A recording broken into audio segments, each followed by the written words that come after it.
경찰이 그 집 문을 열었을 때요. 두 남매가 서로를 가리키면서 동시에 이렇게 외쳤답니다. 제가 아닙니다. 진짜 죽일 생각은 없었어요. 어머니가 돌아가셨는데 아들도 딸도 서로가 범인이라고 하는 거예요. 경찰도 이웃도 모두가 생각했습니다. 저 남매 중 한 명이겠지. 그런데요, 부검 결과가 나오고 나서 가장 충격적인 용의자는 남매가 아니었습니다. 지방의 작은 항구 도시, 가로등도 듬성듬성한 오래된 주택 골목이 있었어요. 평소엔 참 조용한 동네였습니다. 그런데 이 사건이 터지면서 도시 전체가 뒤집어졌어요. 어머니의 죽음, 남매의 체포. 하지만 그 뒤에는요. 아무도 예상 못한 진짜 그 사람이 숨어 있었습니다. 이웃 주민들이 그러더라고요. 아무리 가족끼리라지만 저 정도면 그럴 수도 있지. 그런데 아무도 몰랐어요. 진짜 범인은요. 사건 현장을 누구보다 먼저 알고 있었습니다. 어머니가 돌아가시고 아들과 딸이 동시에 체포됐습니다. 그런데 진짜 무서운 건요. 그게 끝이 아니었다는 거예요. 경찰도 몰랐고 이웃도 몰랐고 심지어 그 남매조차 몰랐던 사람이 있었습니다. 그 사람이 누군지는요. 대한민국 남동부에요. 작은 항구 도시가 하나 있었습니다. 한때는 수산업으로 꽤 번성했던 곳이에요. 새벽마다 어선이 들어오고 시장에는 생선 비린내가 진동했지요. 그런데 세월이 흐르면서요. 젊은 사람들이 하나둘 떠나기 시작했습니다. 공장은 문을 닫았고요. 상가는 텅텅 비었어요. 골목마다 오래된 단독주택만 남았습니다. 가로등도 듬성듬성. 밤이 되면 골목이 캄캄해지는 그런 동네였어요. 이 동네 끝자락에요. 낡은 슬레이트 지붕의 집이 한 채 있었습니다. 담장은 금이 가 있었고요. 마당에는 잡초가 무릎까지 자라 있었어요. 대문 옆 우편함은 녹이 슬어서 글씨도 잘 안 보였지요. 그 집에 사는 사람은요, 단 2명이었습니다. 어머니와 아들. 어머니 이름은 박명자 씨. 71살이셨어요. 젊었을 때는 시장에서 생선 장사를 하셨답니다. 새벽 4시에 일어나서 밤 9시까지 일했대요. 그렇게 평생을 손에 물말을 날 없이 사셨지요. 그런데 몇 년 전부터 무릎이 안 좋아지셨어요. 계단도 못 오르시고요. 심장도 약해지셔서 약을 달고 사셨습니다. 혼자서는 거동이 힘드셨어요. 화장실 가는 것도 누군가 부축해줘야 했지요. 그래서 옆에 아들이 있었습니다. 아들 이름은 강도윤. 42살이었어요. 이 사람요, 사실 원래 이 동네 사람이 아니었습니다. 젊었을 때 서울로 올라갔었어요. 작은 물류회사에서 일했었지요.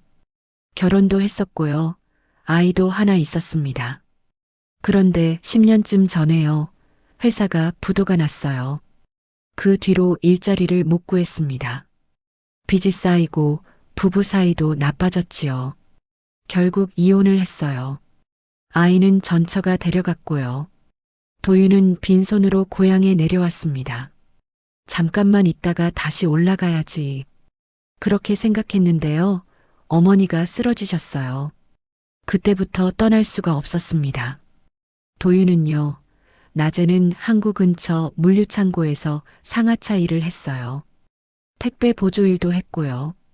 하루 벌어 하루 먹고 사는 생활이었지요. 일이 끝나면 집에 와서 어머니를 돌봤습니다. 약 챙겨드리고요. 밥 차려드리고요.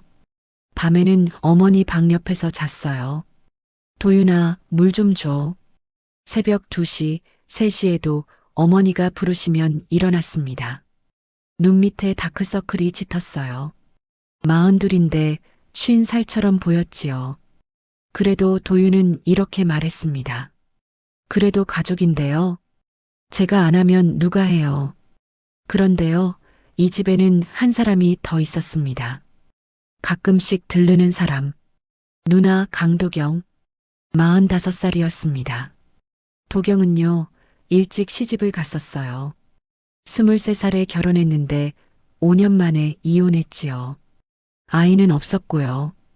그 뒤로 이 일 저 일하면서 떠돌았습니다. 식당 서빙, 마트 계산원, 청소 알바. 한 곳에 오래 머문 적이 없었어요. 주소도 자주 바뀌었고요. 가끔 연락이 끊기기도 했습니다. 그러다 한두 달에 한 번씩 이 집에 나타났어요. 그런데요, 도경이 오면요. 집안 분위기가 달라졌습니다. 엄마, 나왔어. 왜 왔어? 또 돈 때문이지? 어머니와 도경은 만나기만 하면 싸웠어요. 엄마는 맨날 그렇게 말해? 나도 엄마 보러 온 거야. 보러 온 게 아니라 손 벌리러 온 거지. 네가 언제 날 챙겼어? 목소리가 점점 커지고요. 문 쾅쾅 닫는 소리가 났지요. 도윤은 그 사이에서 끼어서 말렸습니다. 누나, 그만해. 엄마도 그만해요. 그런데 중간에서 말리다 보면요. 이번엔 도윤한테 불똥이 튀었어요. 너는 왜 맨날 엄마 편이야? 도윤아, 네 누나 좀 나가라 해라. 도윤은 한숨만 쉬었습니다. 매번 그랬어요. 이웃집에 정민호라는 분이 살았습니다. 48살 혼자 사시는 분이었어요. 이분이요, 몇 년 전부터 그 집에서 나는 소리가 신경 쓰였대요. 쿵. 안 그랬다니까? 나가. 당장 나가. 한밤중에 고함 소리가 들렸고요. 문 쾅 닫는 소리도 났지요. 가끔은 뭔가 떨어지는 둔탁한 소리도 들렸습니다. 민호는 걱정이 됐어요. 한 번은 문을 두드려 봤습니다. 저기요, 괜찮으세요? 그런데 안에서 아무 대답이 없었어요. 분명 사람이 있는 것 같은데 숨죽이고 있는 느낌이었지요. 가족 문제겠지. 민호는 그렇게 생각하고 돌아섰습니다. 괜히 끼어들었다가 욕먹을까 봐요. 그런데 마음 한구석이 계속 불편했습니다. 도윤은 요즘 부쩍 지쳐 있었습니다.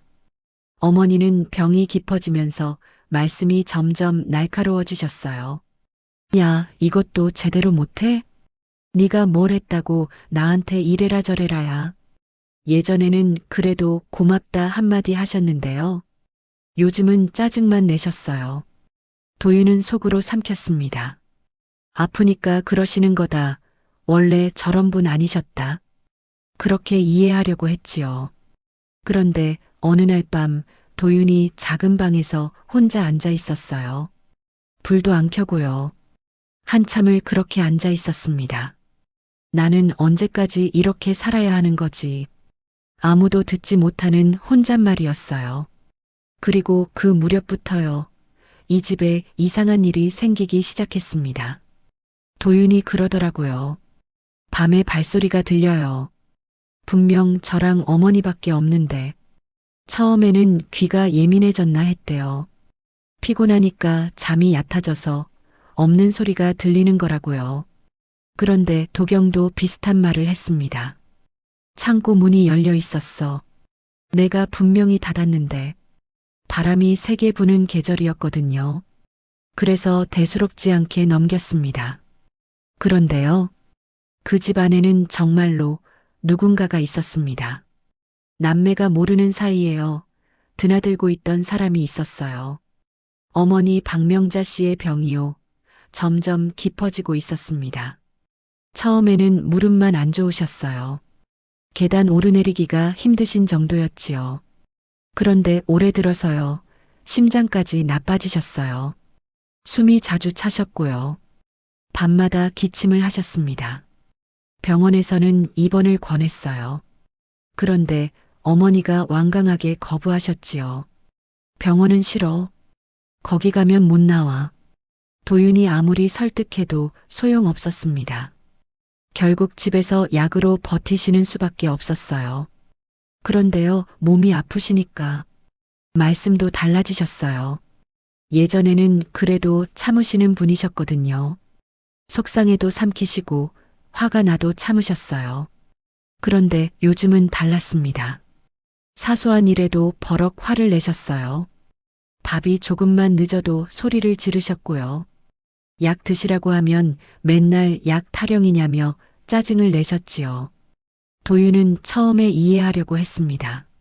아프니까 그러시는 거다. 원래 저런 분이 아니셨다. 그런데 매일 그러시니까요. 도윤도 지쳐갔어요. 어느 날 저녁이었습니다. 도윤이 일 끝나고 돌아왔는데요. 어머니가 부엌 바닥에 앉아 계셨어요. 엄마, 왜 여기 앉아 계세요? 물 마시려고 왔는데 다리에 힘이 풀렸어. 도윤이 황급히 부축해서 일으켜 드렸습니다. 다행히 다친 데는 없었어요. 그런데 어머니가 갑자기 도윤이 손을 뿌리치셨어요. 됐어, 됐다고. 엄마, 왜 그래요? 제가 도와드릴게요. 네가 뭘 도와? 네가 뭘 했다고? 도윤은 말문이 막혔습니다. 뭘 했냐고요? 매일 아침 약 챙겨드리고 밥 해드리고 밤에도 불러시면 일어났는데요. 그런데 어머니 입에서 나온 말은요. 전혀 달랐습니다. 네 누나는 그래도 돈이라도 가져오지. 너는 뭐야? 맨날 집에서 밥만 축내고. 도윤은 아무 말도 못했어요. 그냥 고개를 숙이고 있었습니다. 속으로는요. 뭔가가 무너지는 소리가 들렸대요. 그 무렵 누나 도경이 또 집에 왔습니다. 한 달 만이었어요. 손에는 비닐봉지 하나 들고 있었는데요. 과일 몇 개랑 음료수가 들어 있었지요. 엄마, 나왔어. 왔어? 또 무슨 일이야? 어머니의 첫마디가 그랬습니다. 반갑다는 말 대신 의심부터 하셨어요. 도경은 얼굴이 굳었습니다.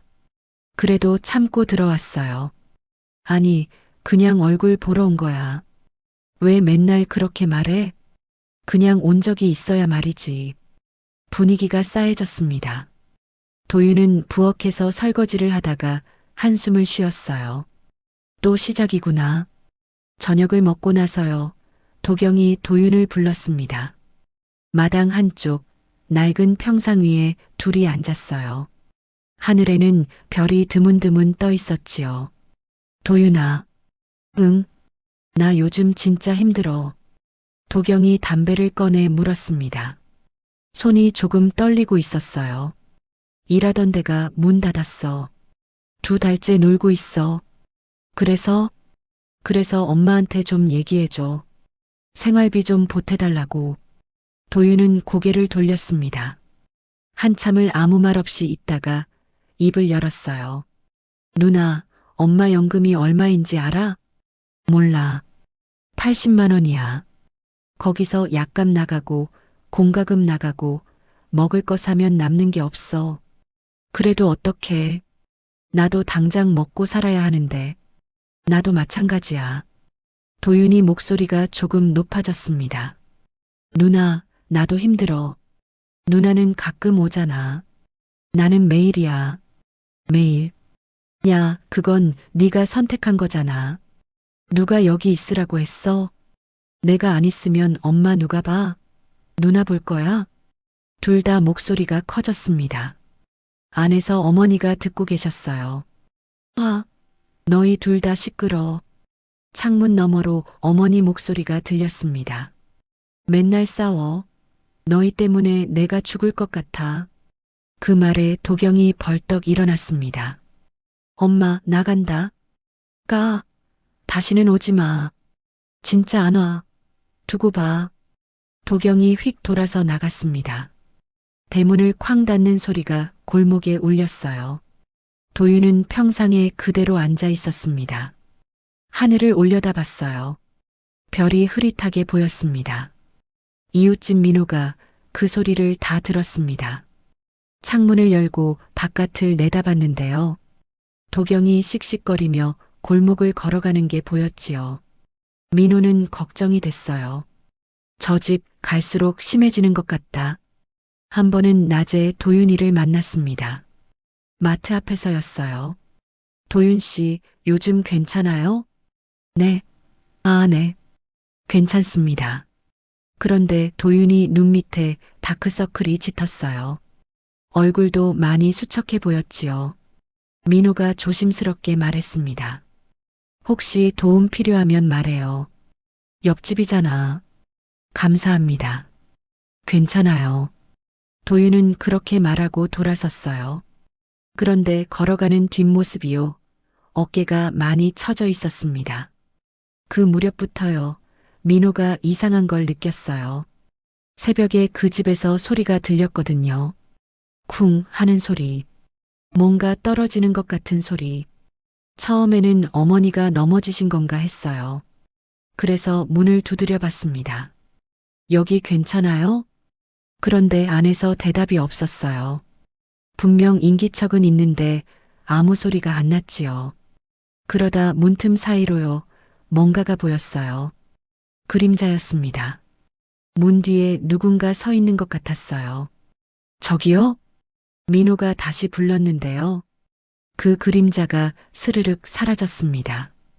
뭐지? 민호는 찜찜했어요. 그런데 남의 집 일에 더 끼어들기가 그랬지요. 그냥 돌아섰습니다. 도윤은 그 무렵 이상한 경험을 했습니다. 밤에 잠을 자는데요. 복도에서 발소리가 들렸어요. 사박, 사박. 누군가 걸어다니는 소리. 엄마. 일어나서 나가봤는데 아무도 없었어요. 어머니는 방에서 주무시고 계셨지요. 이상하다. 분명히 들었는데. 도윤은 고개를 갸웃했습니다. 너무 피곤해서 환청이 들리나 보다. 그렇게 생각했어요. 그런데 다음 날 도경한테 전화가 왔습니다. 도윤아, 창고 문 내가 열었어? 창고? 아니, 난 안 열었는데. 이상하다. 내가 저번에 분명히 닫고 갔거든. 근데 오늘 보니까 열려 있더라. 바람 때문이겠지. 요즘 바람이 세니까. 도윤은 그렇게 대답했어요. 그런데 마음 한구석이 불편했습니다. 발소리도 그렇고 창고 문도 그렇고 뭔가 이상하다. 도윤은 요즘 자주 생각했습니다. 이대로 계속 살 수 있을까? 어머니는 점점 아프시고 누나랑은 만날 때마다 싸우고 돈은 없고 몸은 지치고 나는 대체 뭘 위해서 이러고 있는 거지. 어느 날 밤 도윤이 마당에 혼자 앉아 있었어요. 담배 연기가 천천히 올라갔습니다. 한 번만 쉬고 싶다. 아무도 듣지 못하는 말이었어요. 그런데 그때요, 도윤은 몰랐습니다. 그 집 어딘가에서 누군가가 그 말을 듣고 있었다는 거리요. 그날은요, 유난히 바람이 거셌습니다. 창문이 덜컹덜컹 흔들렸고요. 마당에 빨래 건조대가 넘어졌어요. 하늘에는 먹구름이 낮게 깔려 있었지요. 도윤은 그날 일찍 집에 들어왔습니다. 물류창고 일이 일찍 끝났거든요. 집에 들어서는데 거실에서 목소리가 들렸어요. 익숙한 목소리. 누나였습니다. 도경 누나가 왜 여기 있지? 저번에 다시는 안 온다고 하지 않았나? 도윤은 고개를 갸웃하며 안으로 들어갔습니다. 거실에서 어머니와 누나가 마주 앉아 있었어요. 분위기가 심상치 않았습니다. 어머니 얼굴이 붉으셨고요. 도경은 입술을 꽉 깨물고 있었지요. 무슨 일이야? 엄마한테 부탁 좀 했어. 무슨 부탁? 연금 통장에서 좀만 빌려달라고. 한 50만 원만. 도윤은 한숨이 나왔습니다. 또 돈 이야기였어요. 어머니가 손을 내저으셨습니다. 못 줘. 없어. 엄마, 진짜 급해. 월세가 밀렸어. 그게 내 알바야? 네가 번 돈으로 살아. 번 돈이 있어야 살지. 도경은 목소리가 높아졌습니다. 어머니도 지지 않으셨어요. 맨날 그 소리. 나도 약 사야 하고 먹고 살아야 해. 엄마 약값은 도윤이가 내잖아. 나한테만 왜 그래? 도윤이가 사이에 끼어들었습니다. 누나, 잠깐. 진정하고 얘기해. 뭘 진정해? 넌 맨날 엄마 편이야. 편 드는 게 아니라 아니긴 뭐가 아니야. 도경이 벌떡 일어났습니다. 의자가 뒤로 밀리며 끼익 소리를 냈어요. 나도 가족이야. 나도 힘들다고. 근데 왜 나한테만 그래? 어머니가 소리쳤습니다. 네가 뭘 했다고 가족이야. 오기만 하면 돈 타령이지. 엄마, 도경이가 탁자를 쳤어요. 찻잔이 쓰러지면서 물이 쏟아졌습니다. 어머니가 놀라서 뒤로 물러나셨어요. 그러다 발이 걸렸는지 비틀거리셨습니다. 엄마, 도윤이가 황급히 잡으려 했어요. 그런데 그 순간 도경도 손을 뻗었습니다. 셋이 뒤엉켰어요. 어머니가 중심을 잃고 바닥에 주저앉으셨습니다. 쿵! 둔탁한 소리가 났습니다. 엄마, 괜찮아요? 도윤이 허리를 숙여 어머니를 부축했어요. 다행히 크게 다치신 것 같지는 않았습니다. 그런데 어머니 눈에 눈물이 맺혀 있었어요. 분노인지 서러움인지 모를 표정이었지요. 너희 둘 다 나가. 낮고 떨리는 목소리였습니다. 엄마, 나가라고. 어머니가 도윤이 손을 뿌리치셨어요. 그리고 천천히 일어나 방으로 들어가셨습니다. 문이 닫혔습니다. 거실에는 도윤이와 도경만 남았어요. 한참 동안 아무 말이 없었습니다. 도경이 먼저 입을 열었어요. 나 때문이야? 도윤은 대답하지 않았습니다. 그냥 쏟아진 물을 걸레로 닦았어요. 도윤아, 뭐? 나 진짜 어떡하지? 도경은 목소리가 작아졌습니다. 아까의 거센 기세는 온데간데 없었어요. 도윤이 걸레를 짜면서 말했습니다. 나도 몰라. 나도 모르겠어. 미안해. 도경이 고개를 숙였어요. 그리고 조용히 현관으로 향했습니다. 나간다. 응. 대문이 닫히는 소리가 들렸습니다. 도윤은 거실 바닥에 주저앉았어요. 머리가 지끈거렸습니다. 눈앞이 캄캄한 것 같았어요. 그날 밤 집안은 고요했습니다. 어머니는 방에서 나오지 않으셨어요. 도윤이도 저녁을 건너뛰었습니다. 밤 11시쯤 도윤은 작은 방에서 천장을 보고 누워 있었어요. 잠이 오지 않았습니다. 복도에서 소리가 들렸어요. 사박, 발소리였습니다. 도윤은 귀를 기울였어요. 어머니가 화장실에 가시나? 그런데 소리가 어머니 방 쪽이 아니었습니다. 부엌 쪽에서 들려왔어요. 이상하다. 도윤은 일어나서 문을 열었습니다. 복도는 어두웠어요. 엄마, 대답이 없었습니다. 부엌 쪽으로 가봤어요. 아무도 없었습니다. 그런데 창문이 열려 있었어요. 분명 저녁에 닫았는데 바람 때문이려나. 도윤은 창문을 닫았습니다. 그때 등 뒤에서 한기가 느껴졌어요. 누군가 쳐다보는 것 같은 느낌.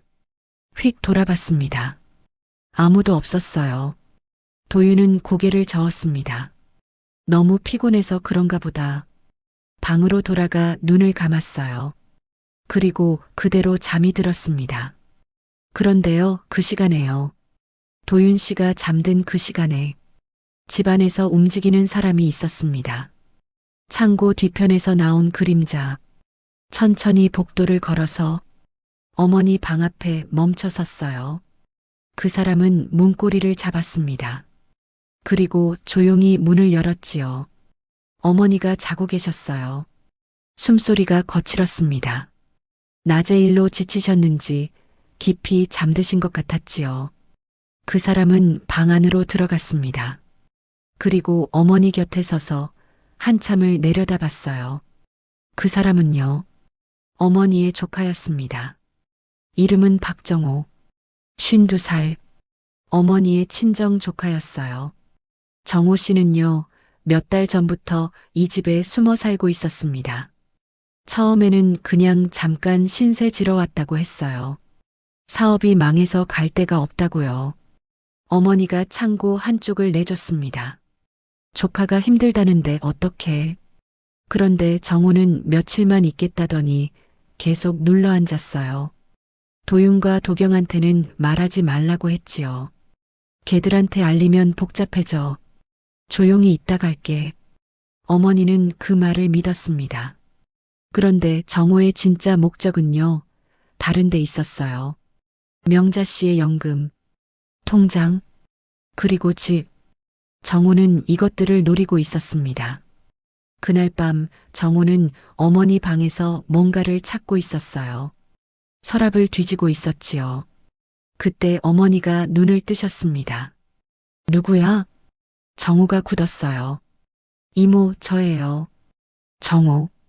정호? 이 시간에 뭐 하는 거야? 아, 그냥 물 좀 마시려고요. 거짓말하지 마. 서랍 왜 열어? 어머니 목소리가 날카로워졌습니다. 정호가 당황했어요. 아니, 이모. 오해예요. 나가. 당장 나가. 어머니가 일어나려고 하셨어요. 그런데 몸이 말을 안 들었습니다. 낮에 넘어지신 데다 기력도 없으셨거든요. 비틀거리시다가 다시 쓰러지셨어요. 쿵. 이번에는 소리가 더 둔탁했습니다. 정우가 멈춰섰어요. 어머니가 바닥에 쓰러져 계셨습니다. 움직임이 없었어요. 정우는 한참을 서 있었습니다.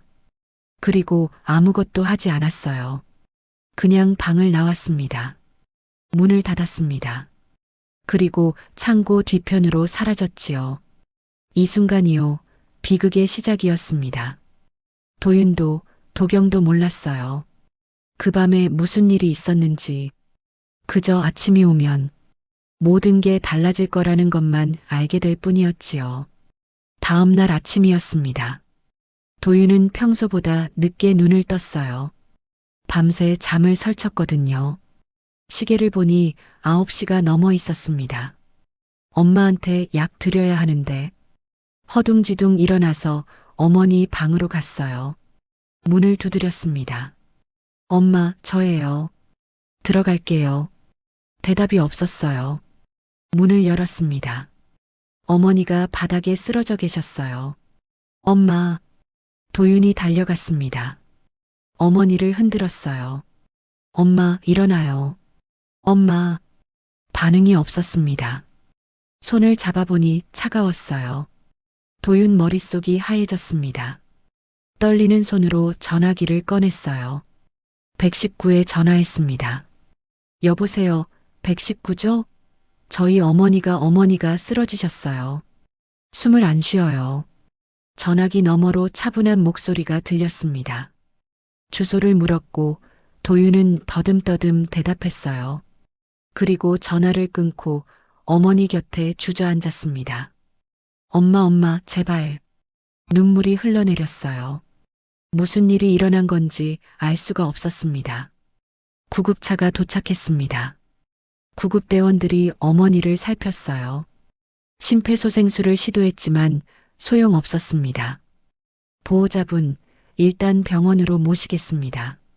도윤은 고개만 끄덕였어요. 다리에 힘이 풀려서 제대로 서 있을 수가 없었습니다. 구급차가 떠나고 경찰차가 왔어요. 변사 사건이라 경찰이 출동한 거였습니다. 경찰이 집안을 둘러봤습니다.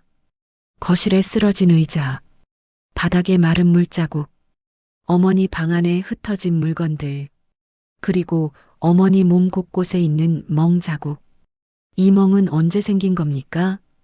경찰이 물었어요. 도윤은 당황했습니다. 그게 어제 어머니가 넘어지셨어요. 저랑 누나랑 말리다가. 누나요? 누나분도 여기 계셨습니까? 네, 어제 저녁에 왔었어요. 경찰들이 서로 눈짓을 나눴습니다. 도윤이 가슴이 철렁 내려앉았어요. 1시간 뒤 도경에게 연락이 갔습니다. 전화를 받은 도경이 헐레벌떡 달려왔어요. 도윤아, 엄마가 왜, 무슨 일이야? 도윤은 대답할 수가 없었습니다. 그냥 고개를 저었어요. 그때 경찰이 다가왔습니다. 강도경은 맞으시죠? 몇 가지 여쭤볼 게 있습니다. 도경은 얼굴이 굳었어요. 뭐요? 어젯밤에 이 집에 계셨죠? 네, 잠깐 있다가 갔어요. 어머니와 다투셨다고 들었는데요.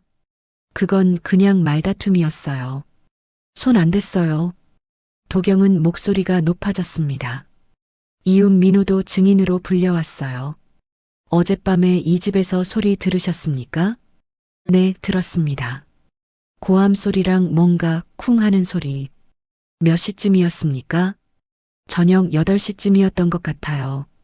민우가 미안한 표정으로 도윤을 봤어요. 도윤은 고개를 떨궜습니다. 경찰은 상황을 정리했어요. 어젯밤 격렬한 다툼, 어머니의 낙상, 몸에 남은 멍 자국, 모든 게 남매를 가리키고 있었습니다. 강도윤 씨, 강도경은 일단 서로 따로 조사를 받으셔야겠습니다. 경찰이 말했어요. 도경이 소리쳤습니다. 잠깐요. 저 안 때렸어요. 진짜예요. 도윤도 고개를 저었어요. 저도 말리다가 밀친 건 있지만 때린 적 없어요.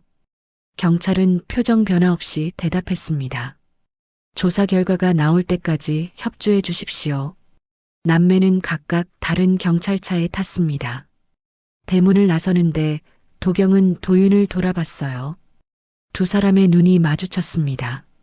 서로를 원망하는 것 같기도 하고 억울하다고 호소하는 것 같기도 했어요. 하지만 아무 말도 나오지 않았습니다. 경찰서에서 조사가 이어졌습니다. 도윤은 지난 몇 달간의 일을 모두 털어놓았어요. 어머니의 병, 누나와의 갈등, 그날 밤의 다툼. 정말 때린 적 없습니다. 어머니가 넘어지셔서 일으키려고 했을 뿐이에요. 근데 어머니 몸에 멍이 여러 군데 있던데요? 그건 원래 어머니가 자주 부딪히셨어요. 거동이 불편하셔서 도윤 목소리가 떨렸습니다.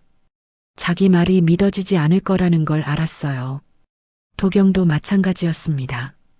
저는 저녁에 집에 갔다가 바로 나왔어요. 그 뒤로는 안 갔어요.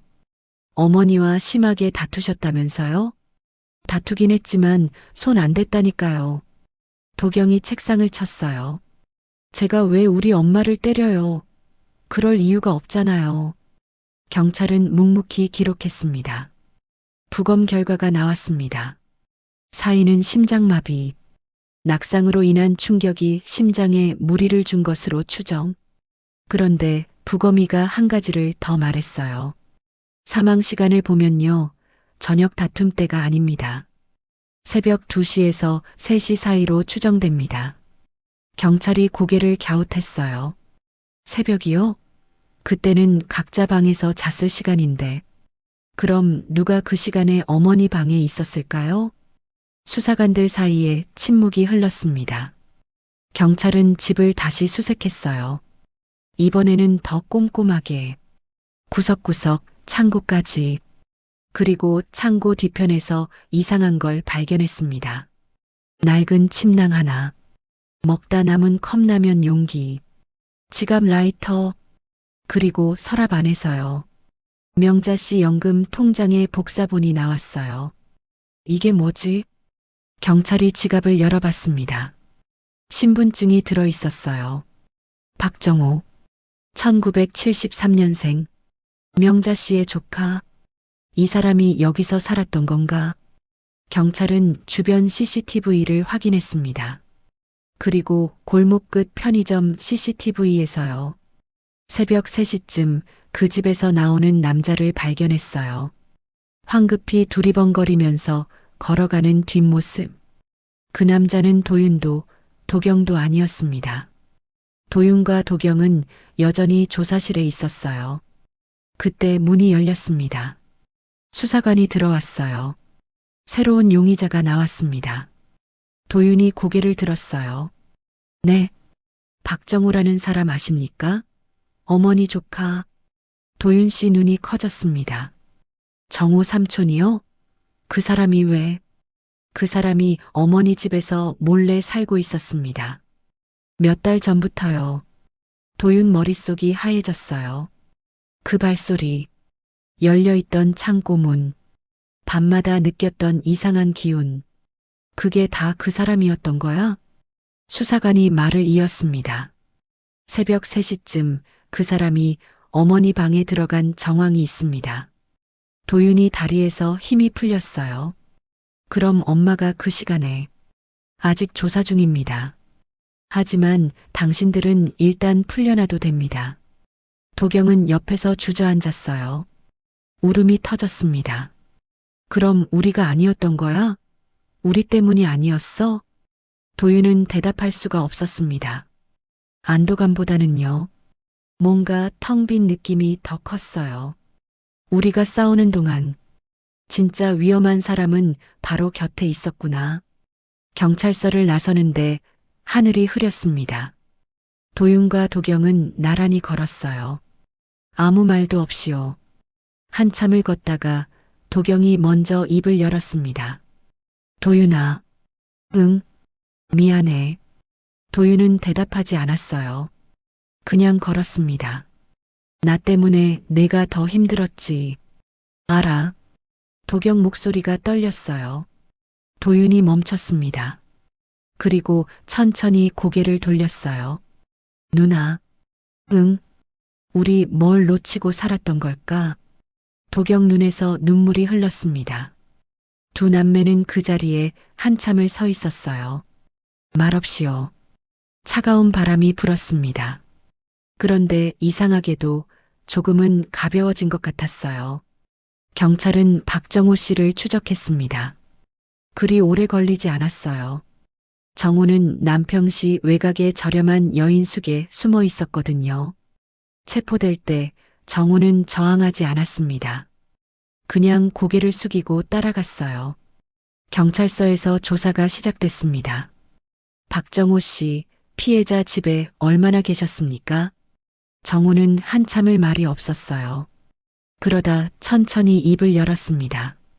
석 달쯤 됐어요. 피해자한테 허락받고 계셨습니까? 네. 이모가 참고 써도 된다고 했어요. 그럼 왜 다른 가족들한테는 숨기셨습니까? 정우가 고개를 떨궜어요. 복잡해질 것 같아서요. 도윤이랑 도경이가 알면 눈치 보이잖아요. 조사가 계속됐습니다. 정우의 과거가 드러났어요. 원래는 작은 인쇄소를 운영했었대요. 그런데 5년 전에 사업이 망했습니다. 빚에 쫓기면서 이 집 저 집 떠돌았지요. 그러다 이모한테 연락했어요. 이모, 나 좀 도와줘요. 갈 데가 없어요. 어머니는 조카가 불쌍했습니다. 창고 한쪽을 내줬어요. 밥도 가끔 챙겨줬고요. 그런데 정우는 거기서 멈추지 않았습니다. 정우는 어머니 연금에 눈독을 들였어요. 매달 80만 원. 크지 않은 돈이지만 정우한테는 절실했습니다. 몰래 통장을 복사해뒀어요. 비밀번호도 알아내려고 했지요. 그러다 그날 밤 들켰습니다. 그날 밤에 무슨 일이 있었습니까? 정우가 한숨을 쉬었어요. 이모가 갑자기 깨셨어요. 제가 서랍 뒤지는 걸 봤지요. 그래서요? 나가라고 소리치셨어요. 일어나시려고 하다가 넘어지셨어요. 그때 119에 신고하셨습니까? 안 했습니다. 왜요? 정우가 눈을 감았어요. 무서웠어요. 제가 한 짓이 들킬까 봐요. 수사관이 물었습니다. 그럼 피해자가 쓰러진 걸 보고도 아무것도 안 하고 나온 겁니까? 정우가 고개를 끄덕였어요. 네. 도움을 요청할 수 있었는데 안 한 거죠? 그렇습니다. 수사관이 기록을 정리했습니다. 정우의 혐의는요. 보호 의무 불이행과 유기치사 가능성. 직접 때리지는 않았지만요. 도와줄 수 있는데 도와주지 않은 거였어요. 그게 어머니의 죽음으로 이어진 겁니다. 도윤아 도경은 혐의가 벗겨졌습니다. 그날 밤의 다툼은 있었지만요. 그게 직접적인 사망 원인이 아니었어요. 두 사람은 경찰서에서 완전히 풀려났습니다. 하지만 마음은 그렇지 않았어요. 도윤이 경찰서를 나서며 혼잣말을 했습니다. 우리가 몰랐던 거야. 도경은 옆에서 고개를 끄덕였어요. 그 사람이 집에 있는 줄도 몰랐어.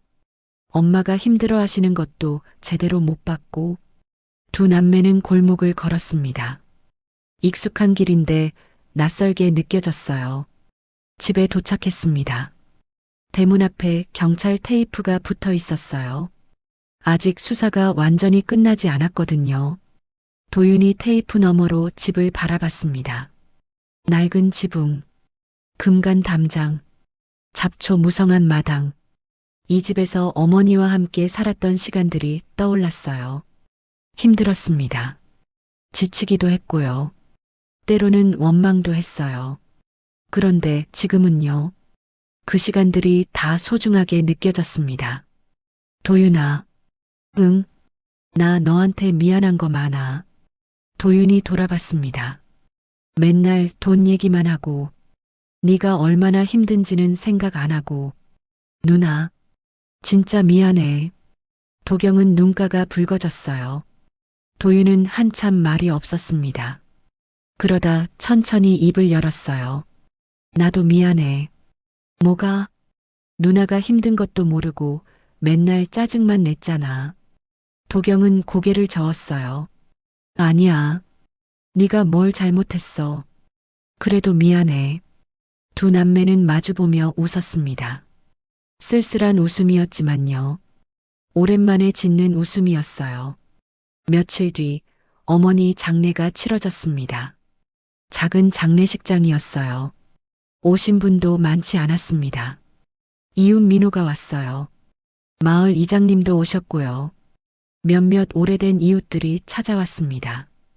도윤과 도경은 나란히 상주 자리에 앉았어요. 문상객이 말했습니다. 두 분이 효녀셨어요. 어머니가 얼마나 자랑하셨는데. 도윤이 고개를 숙였어요. 자랑하셨어요? 그럼요.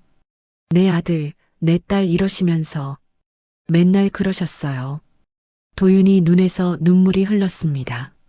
어머니는 욕하시면서도 자랑하셨구나. 짜증내시면서도 고마워하셨구나. 그걸 이제야 알았어요. 장례가 끝나고 두 남매는 빈 집 앞에 섰습니다. 이제 수사 테이프도 떼어졌어요. 집 안으로 들어갈 수 있었습니다. 문을 열었습니다. 먼지 냄새가 났어요. 적막했습니다. 거실에 어머니가 앉으시던 의자가 있었어요. 밝고 다른 쿠션, 팔걸이에 닿아 반질반질해진 자국. 도윤이 그 의자를 바라봤습니다. 엄마, 목이 메었어요. 도경이 옆에 와서 도윤의 손을 잡았습니다. 우리 잘 살자. 도윤이 고개를 끄덕였어요. 응, 싸우지 말고. 엄마가 보고 계실 테니까. 그래. 그 뒤로 두 남매는 달라졌습니다. 도경이 일주일에 한 번씩 도윤이를 찾아왔어요. 예전처럼 돈 얘기가 아니었습니다. 그냥 밥 먹고 차 마시고 이야기를 나눴어요. 요즘 일은 어때? 괜찮아. 누나는? 나도 뭐 그럭저럭. 대단한 대화가 아니었어요. 그런데 그게 좋았습니다. 도윤은 집을 정리하기 시작했어요. 어머니 물건들을 하나씩 챙겼습니다. 사진첩도 꺼내봤어요. 젊은 시절 어머니 사진. 시장에서 생선 파시던 모습. 도윤을 어렸을 때 안고 찍은 사진. 도윤은 사진을 보며 웃었어요. 그리고 울었습니다. 엄마 고생 많으셨어요. 혼자 하는 말이었지만요. 어디선가 어머니가 듣고 계실 것 같았어요. 창고도 정리했습니다. 정우가 쓰던 물건들이 아직 남아 있었어요. 다 치워버렸습니다. 그 자리에 화분을 놓았어요. 어머니가 좋아하시던 작은 꽃. 마당에도 잡초를 뽑았습니다. 담장도 깨끗하게 닦았어요. 이웃 민호가 지나가다 말했습니다. 집이 달라 보이네요. 도윤이가 웃었어요. 이제야 좀 정리가 되는 것 같아요. 어느 저녁이었습니다. 도윤과 도경은 마당에 앉아 있었어요. 낡은 평상 위에서요. 하늘에 별이 떠 있었습니다. 예전에 싸우던 그 자리였지요. 그런데 지금은 분위기가 달랐어요. 도윤아, 응, 우리가 그때 그렇게 싸우지 않았으면 어땠을까? 도윤이가 하늘을 올려다봤어요. 글쎄, 그래도 결국 이렇게 됐을지도 몰라. 그래, 근데 이제라도 알아서 다행이야. 도경이 고개를 끄덕였어요. 응, 다행이다. 도윤이 조용히 말했습니다. 누나, 나 요즘 생각해. 뭘? 가족이라는 게 뭔지. 도경이 귀를 기울였어요. 싸우기도 하고, 미워하기도 하고. 근데 그래도 끝까지 남는 거잖아. 그렇지. 우리가 서로 원망하느라 정신없을 때 진짜 위험한 건 못 봤어. 그게 제일 후회돼. 도경은 고개를 끄덕였어요. 나도 그래. 그러니까 이제는 그러지 말자. 서로 잘 보자. 응, 그러자. 바람이 불었습니다. 선선한 바람이었어요.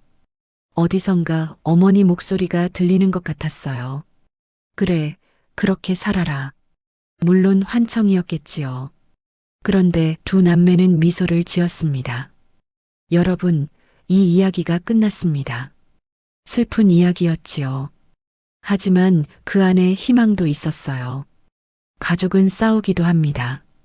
미워하기도 하고요. 상처를 주기도 해요.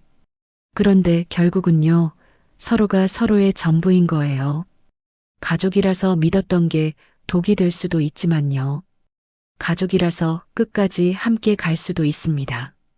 중요한 건요, 서로를 바라보는 거예요. 싸우느라 곁에 있는 사람을 놓치지 않는 거예요. 이 이야기 속 남매처럼요. 늦었지만 알아차린 것. 그게 다행이었습니다. 오늘 이야기 들어주셔서 고맙습니다. 혹시 주변에 멀어진 가족이 있으시다면요. 오늘 한번 연락해 보시는 건 어떨까요? 안부 한마디. 그게 생각보다 큰 힘이 됩니다. 다음 이야기에서 또 뵐게요. 건강하세요.